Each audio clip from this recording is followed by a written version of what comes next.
Hello students, top educators academy के online YouTube channel में आपका स्वागत है।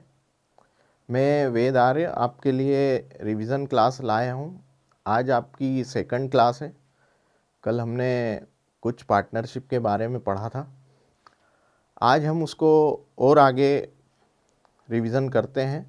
जिन बच्चों को वीडियो पसंद आ रहे हैं वो देखें और शेयर करें। चलिए हम आगे बढ़ते हैं। आइए, आज सेकंड क्लास है हमारी।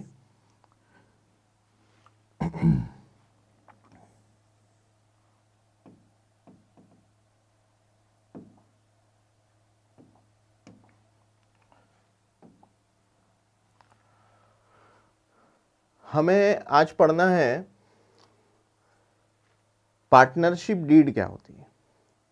पार्टनरशिप डीड, सिंपल सी बात करें कि एक ऐसा डॉक्यूमेंट है जो पार्टनर्स आपस में एग्री करते हैं किसी टर्म्स पर। बिजनेस करने की टर्म्स पर अगर एग्रीमेंट हुआ है तो उसके लिए पार्टनरशिप डीड तैयार की जाती है।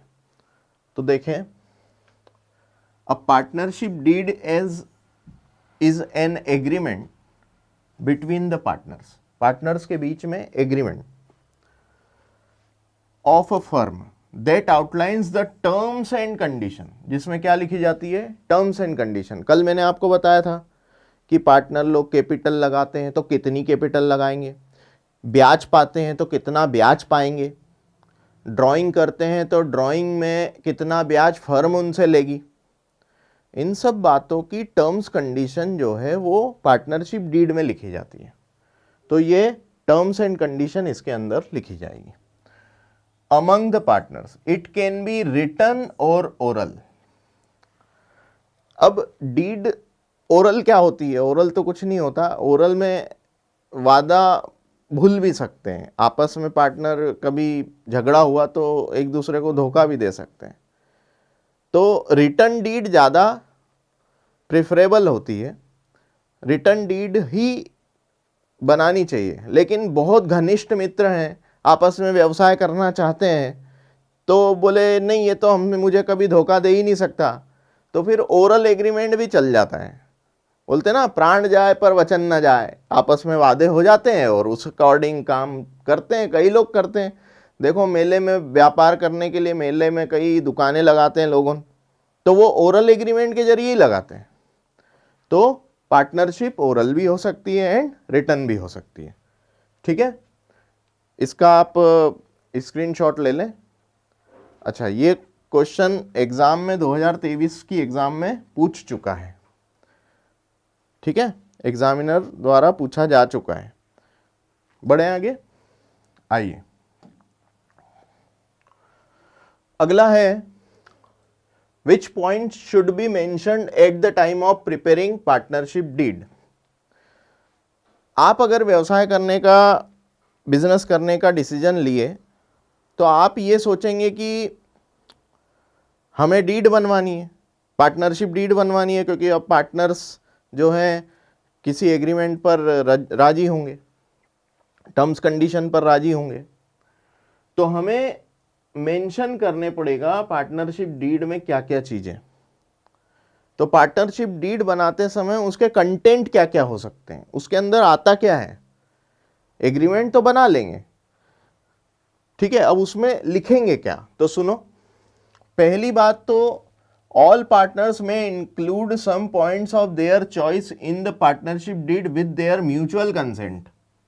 किसी की जोर जबरदस्ती पर किसी को राजी नहीं किया जा सकता, तुझे पार्टनर बना लेते आजा, ऐसा नहीं है। म्यूचुअल कंसेंट होनी चाहिए, दोनों ने आपस में रजामंदी दी हो, दोनों की म्यूचुअल कंसेंट हो। दो या दो से ज्यादा लोग हैं तो उन लोगों की सभी की रजामंदी हो, तभी वो पार्टनर बने हैं। However, there are certain points which are included in almost all partnership deed. सभी पार्टनरशिप डीड में कुछ पॉइंट्स हैं जो लिखे जाते हैं, which are as follows। क्या है सुने, पहले तो फर्म का नाम। भाई जो भी बिजनेस करोगे तो फर्म का कोई ना कोई नाम डिसाइड होगा, वो नाम लिखना पड़ेगा।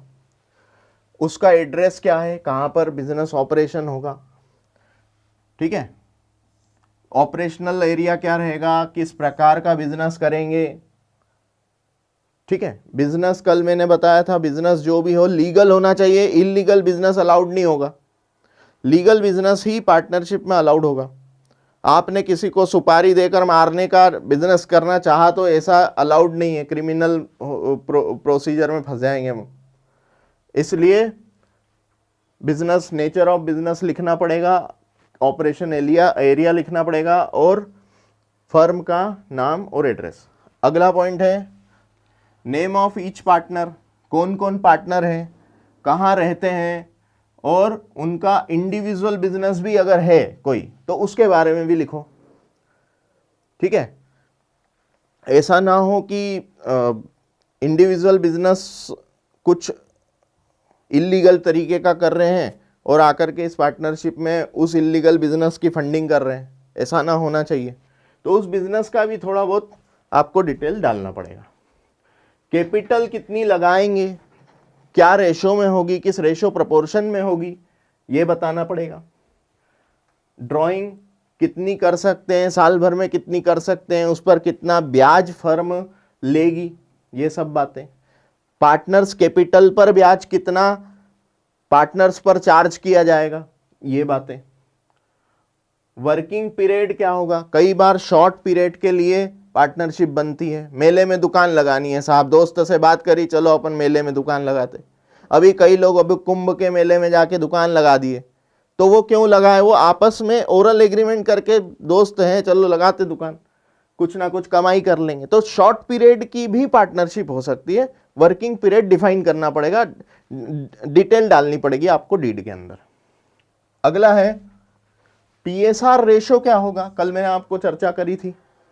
प्रॉफिट शेयरिंग रेशो वो होता है जिसके अनुसार पार्टनर्स आपस में क्या करते हैं, अपना प्रॉफिट का बंटवारा, लॉस का बंटवारा करते हैं, ठीक है। तो पीएसआर रेशो बताना पड़ेगा। कोई पार्टनर ज़्यादा काम करता है तो रेम्यूनरेशन लेगा, सैलरी ले रहा है। कोई कमीशन, कोई भाई सेल पर बहुत ज़्यादा ध्यान दे रहा है तो सेल, कमीशन, सैलरी कितनी दी जाएगी साल भर में, ये सब भी डिफाइन करना पड़ेगा, लिखना पड़ेगा। गुडविल कैसे वैल्यू करेंगे, मेथड ऑफ गुडविल वैल्यूएशन, आगे हम पढ़ेंगे मेथड ऑफ गुडविल वैल्यूएशन, ठीक है। तो गुडविल की वैल्यूएशन कैसे की जाएगी। अब गुडविल क्या होती है, गुडविल तो हम आगे भी पढ़ेंगे, लेकिन गुडविल एक थोड़ा सा बता देता हूँ। जब पार्टनर्स कोई रिटायर हो रहा है या पार्टनर्स का कोई नए पार्टनर का एडमिशन हो रहा है फर्म के अंदर, तो हमें गुडविल वैल्यू करनी पड़ती है। तो गुडविल कैसे वैल्यू की जाएगी उसके बारे में लिखना पड़ता है। Process of admission of new partner, new partner का एडमिशन कैसे होगा, उसकी प्रोसेस क्या होगी। रिटायरमेंट का तरीका कैसे होगा, अगर कोई पार्टनर मर जाए तो उसके लीगल रिप्रेजेंटेटिव को कैसा पैसे देना पड़ेगा, ये सब बातें। उनका सेटलमेंट कैसे होगा, इसके बारे में डीड में मेंशन करना पड़ेगा। बात समझ में आ रही है। Determination of rate of interest on additional capital and loan provided by a partner. कोई पार्टनर एडिशनल कैपिटल दे दे तो उसको फर्म क्या बेनिफिट देगी, भैया जो डिसाइड हुआ था सब इक्वल इक्वल पैसा लगाएंगे, सब ने इक्वल लगा दिया। अब बीच में कुछ ना कुछ फर्म के पास क्राइसिस हो गए, फंडिंग की प्रॉब्लम हो गई, तो वो बोलते हैं कि चलो कोई पार्टनर बहुत रईस है, उसको बोला चल तू थोड़ा पैसा दे दे, अभी फर्म को मदद कर दे, तो वो क्या पागल है, वो बोलेगा ना मेरे को कुछ एक्स्ट्रा तो मिलना चाहिए ना। तो एडिशनल कैपिटल पर ब्याज देने का क्या नियम है वो भी लिखो। उसके बाद कोई लोन है, पार्टनर लोन देते हैं फर्म को, तो उस पर भी ब्याज दो, क्योंकि एक दे रहा दूसरा नहीं दे रहा, तो उसके लिए कुछ बेनिफिट तो देना चाहिए ना, इससे तो वो उसका पैसा बैंक में रखकर ब्याज कमाए, तो फर्म को देने से क्या फायदा। तो इसलिए फर्म को अगर दे रहा है तो फिर उसको फर्म ब्याज देगी। आगे पढ़ेंगे हम कितने परसेंट ब्याज है, ठीक है। वैल्यूएशन ऑफ गुडविल, ये यहाँ पर ये डबल पॉइंट आ गया है। Eight the time of admission, retirement and death of partner, partner की डेथ हो जाए, पार्टनर एडमिशन हो रहा हो या पार्टनर का रिटायरमेंट कर रहे हैं, तो उस समय वैल्यूएशन करना पड़ता है गुडविल का, तो वो भी बताना पड़ेगा तरीका। Who all will have the right to operate the firm's bank account, अब मान लो 4 पार्टनर है, तो चारों के चारों बैंक के अकाउंट को ऑपरेशन थोड़ी करेंगे। उसमें बैंक अकाउंट को ऑपरेशन करने के लिए किसी 2 पर्सन को या 1 पर्सन को अथॉराइज करना पड़ेगा।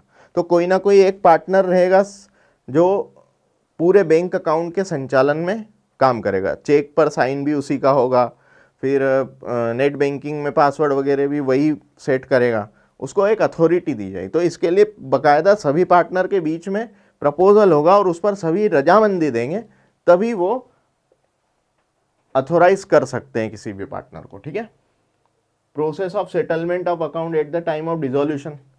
कई बार फर्म बंद हो जाती है, काम ही नहीं चला भैया, कोरोना काल आ गया, सब उजड़ गया, तो फर्म बंद करनी पड़ी, बिजनेस बंद करना पड़ा, डिसोल्यूशन हो गया, तो उस समय भी क्या करना पड़ेगा, अकाउंट्स को सेटल करना पड़ेगा। तो सेटलमेंट का तरीका लिखो, कैसे होगा। ऑडिट ऑफ अकाउंट्स, अकाउंट्स जो बनाओगे उसका ऑडिट करवाना, कैसे क्या प्रोसीजर रहेगा, किससे करवाया जाएगा, कौन इंडिपेंडेंट ऑडिटर से हमें करवाना रहेगा, ये सब बातें लिखनी पड़ेगी। Process of settlement of disputes among partner, partner आपस में झगड़ा कर ले तो ऐसे केस में उसका निपटारा किस कोर्ट में, जुरिडिक्शन में होगा, तो उसके बारे में लिखना पड़ेगा। Situation under which the partnership firm can be dissolved, ऐसी ऐसी कौन कौन सी सिचुएशन है जिसमें फर्म को डिसॉल्व किया जा सकता है ना। ऐसे कंडीशन कुछ कुछ लिखो, जैसे कोई भी इलीगल एक्टिविटी में इन्वॉल्व नहीं होगा, कोई भी फर्म को नुकसान पहुंचाने वाले एग्रीमेंट में इन्वॉल्व नहीं होगा, इन सब बारे में ये सब लिखना पड़ता है। तो ये पार्टनरशिप डीड के बारे में कि उसके अंदर क्या क्या पॉइंट आते हैं। सर हम इतने पॉइंट कैसे याद करेंगे, कोई 4-5 पॉइंट लिखने हैं, पूरे नहीं याद होंगे, तो कोई 4-5 पॉइंट याद रखें। ठीक है, आप इसका स्क्रीनशॉट ले लें। ठीक, जो हिंदी मीडियम के बच्चे हैं तो वो इतना मैंने अभी जो समझा है उसमें हिंदी तो समझ आ ही गया होगा, मैं बहुत सारी बातें हिंदी में ही बोल रहा हूँ। चलिए, अब एक केस आता है बेटा, ध्यान रखें। State the rules applicable in the absence of partnership deed. भाई फर्म बनाई, बिजनेस चालू किया, लेकिन डीड नहीं बनाई। अब डीड नहीं बनाई तो फिर ऐसे केस में नियम कौन कौन से लगाए, नियम भी तो लगाने पड़ेंगे ना, प्रॉफिट कैसे बटेगा। तो ऐसे केस में हमारे पास पार्टनरशिप एक्ट 1932 में, पार्टनरशिप एक्ट 1932 में कुछ नियम बताए हैं, कुछ प्रोविजन बताए हैं। क्या बोले हैं, provisions applicable in absence of partnership deed. Deed नहीं बनाई साहब, झगड़ा हो गया, लेकिन अब कैसे सुलझारा करें, या फिर डीड नहीं बनी है तो किस नियम से हम पार्टनरशिप को रन करें, बिजनेस को रन कैसे करें। तो बेटा ऐसे केस में हमें उन प्रोविजन को लागू करना पड़ता है जो कि डीड के अभाव में हमें काम आते हैं। डीड मौजूद नहीं है तो पार्टनरशिप एक्ट अप्लाई होगा, और पार्टनरशिप एक्ट के नियम फॉलो करने पड़ेंगे हर पार्टनरशिप को। तो आइए देखते हैं कौन से हैं। ये कुछ नियम है। अच्छा एक बात और बता दूं, ये वेरी वेरी इंपॉर्टेंट क्वेश्चन है बच्चे, मतलब एग्जामिनर का बहुत फेवरेट क्वेश्चन है, ये बहुत बार पूछा है एग्जाम में, तो आप सभी लोग इसको वेरी वेरी आईएमपी कर लें। In the absence of partnership deed the following rules are applicable. कौन कौन से रूल्स एप्लीकेबल होते हैं तो ध्यान दें। Right to participate in operation of the business by all the partner. Participate in operation, business चलाओगे तो बिजनेस के ऑपरेशन में सभी का पार्टिसिपेशन चाहिए, सभी कर सकते हैं, कोई किसी को रोक नहीं सकता, भैया तुम यहां पर क्यों आ गए, तुमको बुलाया थोड़ी था, ऐसा नहीं होना चाहिए। आप भी बाकायदा पार्टनर हैं तो आप उसके बिजनेस को ऑपरेट करने में दखल अंदाजी कर सकते हैं, आप अपने विवेक से निर्णय ले सकते हैं। आगे, भैया डीड बनी नहीं है तो फिर प्रॉफिट लॉस कैसे बांटें, तो प्रॉफिट या लॉस बटेगा इक्वल रेशो में, सब समान है, 1:1:1 का रेशो, 3 पार्टनर है, 1:1:1 के रेशो में प्रॉफिट को बांट देना, लॉस हो तो भी इक्वल बटेगा, प्रॉफिट हो तो भी इक्वल बटेगा। बढ़े आगे। कोई कैपिटल पर ब्याज नहीं दिया जाएगा। कोई बोले मेरे ज्यादा लगे हैं, कैपिटल पर कोई ब्याज नहीं मिलेगा। पार्टनर्स कोई भले ज्यादा लगाए कम लगाए, कैपिटल पर ब्याज नहीं देगी फर्म, ठीक है। हाँ, लोन अगर कोई प्रोवाइड करता है, पार्टनर ने कोई लोन दिया है, तो 6% पर एनम का ब्याज फर्म देगी पार्टनर को, ठीक है। तो 6% का ब्याज देना जरूरी है, फर्म देगी पार्टनर को। All the partners will operate the business with honesty and full integrity. सभी ईमानदारी से काम करेंगे, सत्यनिष्ठा से काम करेंगे, कोई धोखाधड़ी नहीं करेगा।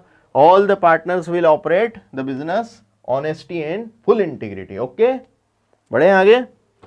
Any dispute among the partners will be resolve by opinion of majority. जैसे पार्टनर्स आपस में झगड़ लेते हैं, कोई डिस्प्यूट हुआ, तो भैया ये डिस्प्यूट को आपस में मेजोरिटी के आधार पर सुलझा लो। मेजोरिटी के आधार पर कौन ज़्यादा मेजोरिटी, अब सर 2 पार्टनर है उसमें क्या मेजोरिटी, तो फिर अपना स्व विवेक करो, आपस में बातचीत करो, अगर झगड़ा है तो बैठ के सुलझाओ, है ना। और अपनी घर की लड़ाई घर में रहने दो, बाहर मत जाने दो, मार्केट में पता लगेगा, आपकी इमेज खराब होगी, आपकी फर्म की इमेज खराब होगी, बिजनेस खराब होगा। आई बात समझ में। तो डिस्प्यूट जो है वो रिजॉल्व कर लो आपस के ओपिनियन में, जो मेजोरिटी से ओपिनियन आया उसके आधार पर। New partner will admitted by the consent of all partner.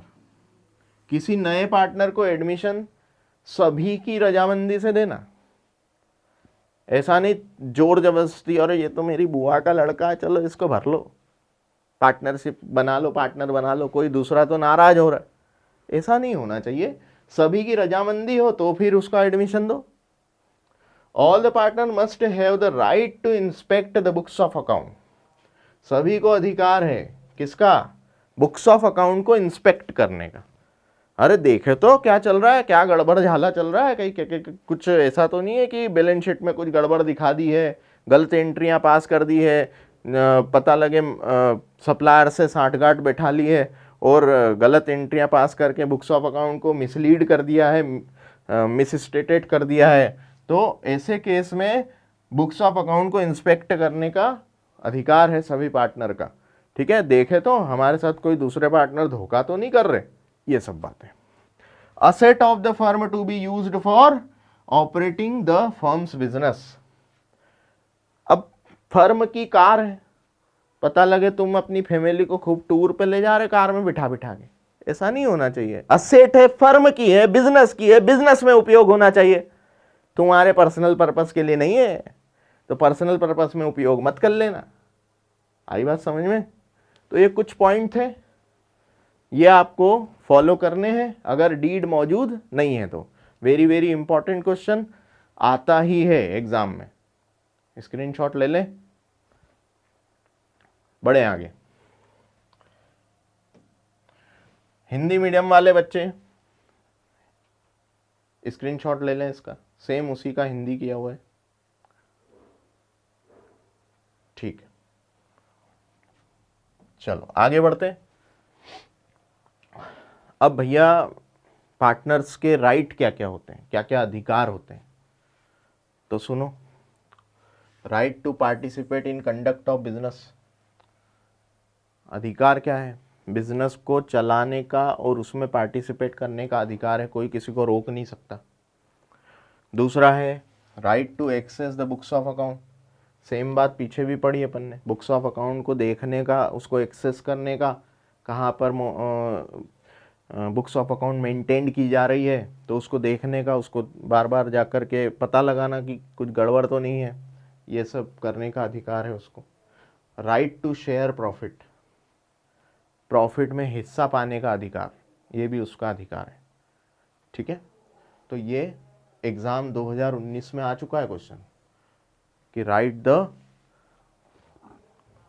Of the partner. Okay, बढ़े आगे। चलिए आइए, अगला है बच्चे, अच्छा ये हिंदी मीडियम वाले बच्चे इसका स्क्रीनशॉट ले लें। इंग्लिश मीडियम वालों आपने ले लिया था क्या? नहीं लिया हो तो ये स्क्रीनशॉट ले लें इसका। चले आगे बढ़ें। अगला है right any 4 characteristics of partnership. Partnership की कैरेक्टरिस्टिक्स, विशेषताएं, लक्षण, कैरेक्टरिस्टिक्स ऑफ पार्टनरशिप। तो बच्चे पहली कैरेक्टरिस्टिक्स याद रखें, एसोसिएशन ऑफ 2 और मोर पर्सन और नंबर ऑफ पार्टनर्स। ये 2 या 2 से ज़्यादा लोगों का समूह है। 2 या 2 से ज़्यादा लोग मिलकर पार्टनरशिप करते हैं। कल भी मैंने पढ़ा था 2 से कम तो कोई पार्टनर बन ही नहीं सकता, तो 2 या 2 से ज़्यादा लोग होने चाहिए। ठीक है, एसोसिएशन ऑफ 2 और मोर पर्सन और नंबर ऑफ पार्टनर। अब इसमें एक बात ध्यान रखना, हमारे पास 2 लिमिट आती है। एक तो अगर बैंकिंग बिजनेस में कोई पार्टनरशिप इन्वॉल्व है तो उसके लिए मैक्सिमम नंबर 10 बता रखे हैं पार्टनर्स के, मैक्सिमम नंबर 10 बता रखे हैं। और अगर नॉन बैंकिंग बिजनेस है तो मैक्सिमम नंबर ऑफ पार्टनर कितने हो सकते हैं? 20। अब ये 20 की लिमिट भी जो है वो पुराने कंपनी एक्ट के अनुसार प्रेस्क्राइब की गई थी। पुराने कंपनी एक्ट 1956 में प्रेस्क्राइब की गई थी भैया कि 20 की लिमिट हो सकती है, लेकिन आज की तारीख में तो कंपनी एक्ट 2013 लागू है। अब उसके अनुसार क्या है वो आगे बताता हूं। चलो आओ, पहले एक बात ध्यान रखना, पार्टनर जो होना चाहिए at least 2 person to form a partnership and all such person must be competent. वो योग्य भी तो होना चाहिए, वो सक्षम भी तो होना चाहिए। किस चीज के लिए? टू कॉन्ट्रैक्ट, आपस में कॉन्ट्रैक्ट करने के सक्षम होना चाहिए। अब कॉन्ट्रैक्ट करने के सक्षम, ये कॉन्ट्रैक्ट एक्ट 1872 में लिखा है। इंडियन कॉन्ट्रैक्ट एक्ट 1872 में इस बारे में लिखा है कि कौन व्यक्ति कॉन्ट्रैक्ट करने के सक्षम होता है। जैसे 18 साल से उम्र का ज़्यादा व्यक्ति, 18 साल की उम्र से ज़्यादा व्यक्ति मेजर हो जाता है, माइनर नहीं होता है, तो वो कॉन्ट्रैक्ट में शामिल होने के लायक होता है। लेकिन इसमें भी एक बात है, कुछ person except the following is competent to contract. इन लोगों को छोड़कर ये लोग कॉम्पिटेंट नहीं हैं कॉन्ट्रैक्ट करने के, बाकी सब कॉन्ट्रैक्ट कर सकते हैं, तो वो लोग पार्टनर बन सकते हैं। ओके, माइनर, कोई बच्चा है, बच्चे को तुम पार्टनर नहीं बना सकते क्योंकि उसको अपना अच्छा बुरा ही नहीं दिखता ना, कैसे बना लोगे?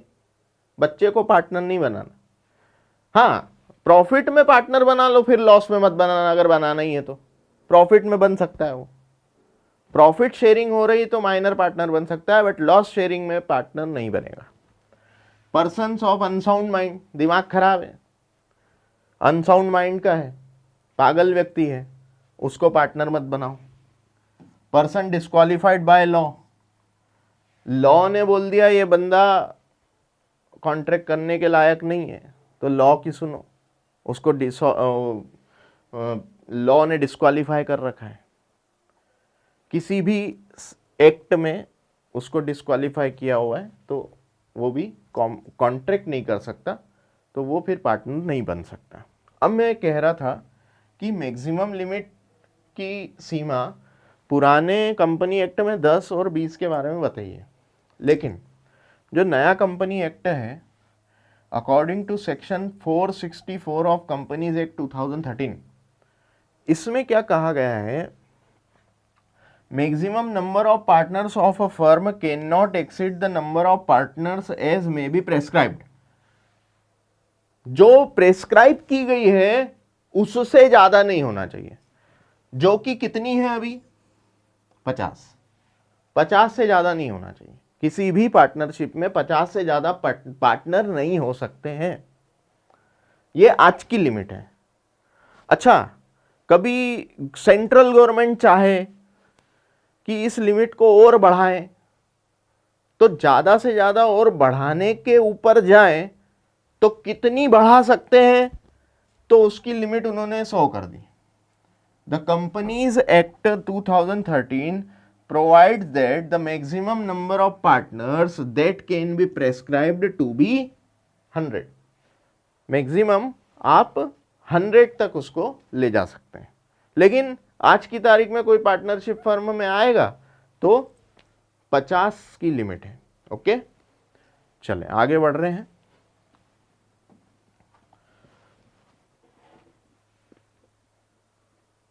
दूसरा, अच्छा ये पहली कैरेक्टरिस्टिक्स थी, एसोसिएशन ऑफ 2 और more person and number of partner. Okay, दूसरी विशेषता क्या है भाई साहब, आओ, लीगल एग्रीमेंट। लीगल एग्रीमेंट होना चाहिए। तो in partnership business there should be a mutual agreement or contract. This contract or agreement can be written or oral. Mutual agreement होना चाहिए या कॉन्ट्रैक्ट होना चाहिए, और ये रिटन या ओरल भी हो सकता है। रिटन का तो सबूत होता है, ओरल का सबूत नहीं होता है।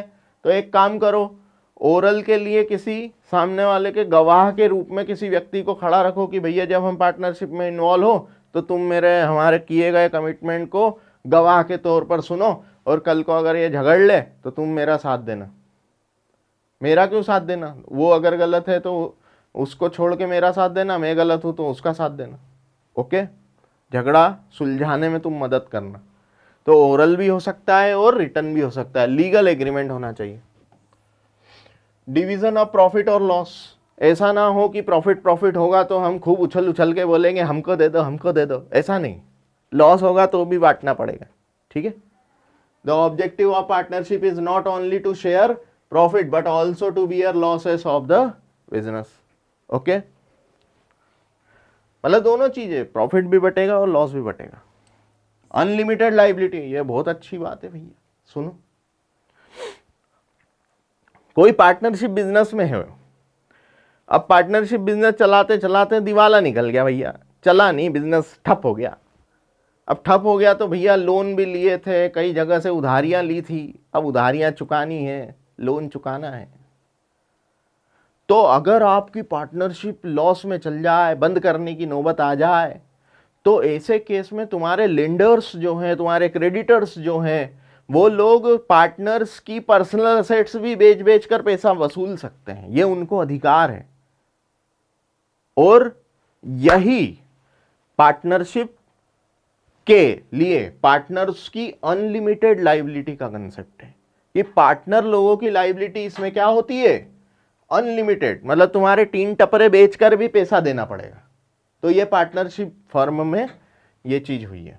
अब एक बात सुनो, जब ये वाला कंसेप्ट था, मतलब अनलिमिटेड लायबिलिटी का, तो लोग है ना पार्टनरशिप बिजनेस में जाने से डरते थे कि यार इसमें तो अनलिमिटेड लायबिलिटी का कंसेप्ट है, अब इसमें तो क्या होगा कि अगर मान लो फर्म डूब जाए तो लोग क्या है हमारे घर तक पैसा मांगने आ जाएंगे। तो उसको सॉल्व करने के लिए गवर्नमेंट ने 2008 में LLP एक्ट लेकर आए, जिसमें काम उसका बॉडी कॉर्पोरेट जैसा ही है। बॉडी कॉर्पोरेट का काम क्या होता है, लिमिटेड लायबिलिटी होती है। पार्टनर्स के घर परिवार तक पैसा मांगने नहीं जाएंगे, उसने जितना वादा किया है, कमिटमेंट किया है, उतना ही देने के लिए लायबल है वो, ठीक है। तो LLP एक्ट में लिमिटेड लायबिलिटी पार्टनरशिप का कंसेप्ट लाया गया है। बाकी नॉर्मल पार्टनरशिप में क्या होता है, लायबिलिटी अनलिमिटेड होती है। आई बात समझ में?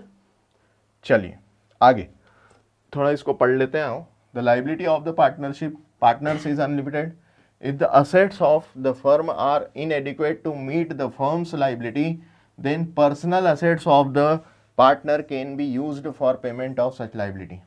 लिखा था मैंने, बताया भी था, पर्सनल असेट्स को बेचकर भी पैसा वसूलेंगे। एजेंसी रिलेशनशिप, अच्छा एजेंसी रिलेशनशिप क्या होती है? कोई पार्टनर फर्म से बाहर गया, बिजनेस के पर्पज से गया, किसी नए सप्लायर से कुछ माल खरीदने का एग्रीमेंट किया, तो यही माना जाएगा कि वो फर्म के लिए कर रहा है, तो फर्म के बिजनेस के लिए कर रहा है, तो एक प्रकार का एजेंट के तौर पर काम कर रहा है। तो फर्म का और पार्टनर का आपस में एजेंसी रिलेशनशिप होता है, वो एजेंट के तौर पर उसका काम करता है। तो ध्यान से सुनो, the relationship among the partners is of an agency. A partner performs all the work, partner perform all the work on behalf of the firm, firm के बिहाफ पर वो काम करता है, and makes the firm and other partner responsible for the acts done by him. मतलब मान लो 3 partner है, A B C. Mister सी गए किसी 4 सप्लायर से माल खरीदने और सी से कॉन्ट्रैक्ट करा, ठीक है मुझे 10 टन माल भेज देना, पैसा आपको 2-3 दिन में मिल जाएगा। वो 10 टन माल खरीद के ले आए।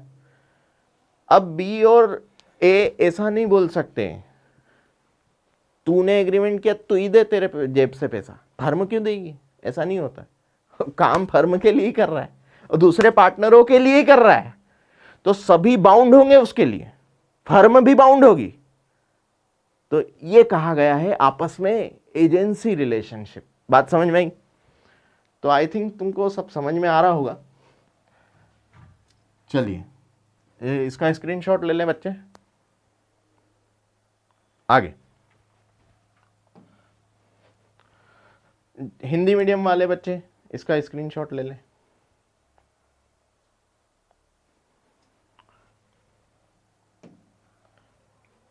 ये हिंदी मीडियम वाले बच्चे स्क्रीनशॉट लेंगे, ठीक है। अभी तक जो समझाया समझ में आया होगा।